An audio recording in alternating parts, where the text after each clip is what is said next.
ई आकाशवाणी गोरखपुर। अब रउआ सभे सुकीर्ति अस्थाना से समाचार सुनी।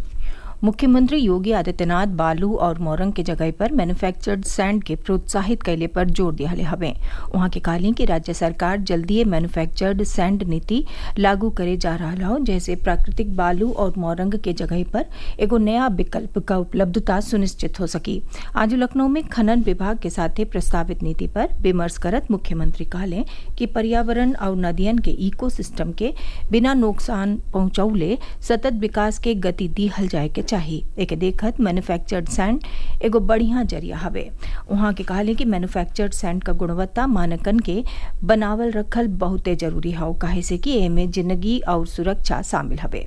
वहाँ के इहो सुनिश्चित कैले का निर्देश दिहली कि सज्जो मैन्युफैक्चर्ड सैंड निर्माता अपने उत्पाद बदे BIS प्रमाणीकरण अनिवार्य रूप से लें।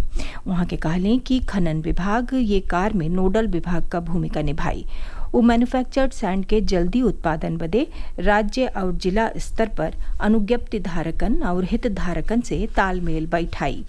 वहाँ के ये कार्य में पर्यावरण मानकन का कड़ाई से पालन कैले का निर्देश दिहले। मुख्यमंत्री निर्देश दिहले कि उप खनिजन के ले आवे और ले जाए वाले वाहनन का रियल टाइम ट्रैकिंग बदे व्हीकल ट्रैकिंग सिस्टम का इस्तेमाल कईल जाओ। मुख्यमंत्री ये दौरान ईंट भट्ठा लगावे बदे उर्वर जमीन के जगह पर बंजर जमीन का इस्तेमाल कैले का निर्देश दिहले। वहाँ के अधिकारियों से कहली कि ऊ एकरे बदे उद्यमी लोगन से बतियावें। श्री योगी बरसात के मौसम में बालू और मोरंग के दाम के काबू में रखले पर जोर देत ओकरे भंडारण का व्यवस्था सुनिश्चित कैले का समीक्षा कैले। राष्ट्रीय परीक्षा एजेंसी NTA में सुधार का सिफारिश बदे शिक्षा मंत्रालय की ओर से बनावल गई विशेषज्ञन का उच्च स्तरीय समिति छात्रन और अभिभावकन से सुधार और पुनर्गठन पर सुझाव मांगले हवे। समिति का अगुवाई इसरो का पूर्व अध्यक्ष डॉक्टर के राधाकृष्णन कई रहल हवे। समिति MyGov वेबसाइट के जरिया से 7 जुलाई ले सुझाव और प्रतिक्रिया स्वीकार करी। समिति के 2 महीना के भीतर शिक्षा मंत्रालय के अपन रिपोर्ट सौंपे बदे कहल गईल हौ, जेमे परीक्षा का प्रक्रिया और डाटा सुरक्षा प्रणाली में सुधार आ NTA का संरचना और कार्यशैली पर सिफारिश कईल जाई। उत्तर प्रदेश पुलिस का महानिदेशक कहले कि नया आपराधिक कानून ब्रिटिश काल से चलत आ रहल कानून का जगह ले, जैसे देश का न्याय प्रक्रिया और मजबूत बनी। नया कानून 1 जुलाई से लागू हुई। एकरे बदे प्रदेश में सज्जो तैयारी पूरा कर लिहल गई है। श्री कुमार कहले कि प्रदेश में नया कानूनन का सही तरीका से अनुपालन हो सके, एकरे बदे अधिकारियन का ट्रेनिंग 100% पूरा कर लिहल गई है। गर्मी के छुट्टी के बाद परिषदीय स्कूल आज उसे खोल दिहल गई हौ। पहला दिन ने स्कूलन में आवे वाले विद्यार्थियन का शिक्षक लोग तिलक लगा के और माला पहिरा के स्वागत कैले।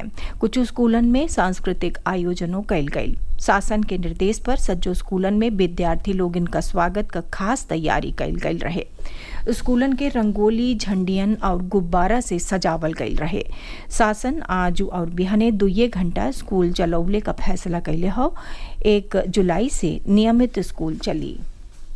राष्ट्रीय मानवाधिकार आयोग NHRC ग्रेटर नोएडा में एगो सीवेज उपचार संयंत्र के भीतर 3 गो मजूरहन का मौत पर उत्तर प्रदेश सरकार के नोटिस जारी कैले हवे। मीडिया का एगो खबरी पर खुदे संज्ञान लेत आयोग उत्तर प्रदेश के मुख्य सचिव और पुलिस महानिदेशक के 1 हफ्ता के भीतर पुरहर रिपोर्ट देवे के कहले हवे।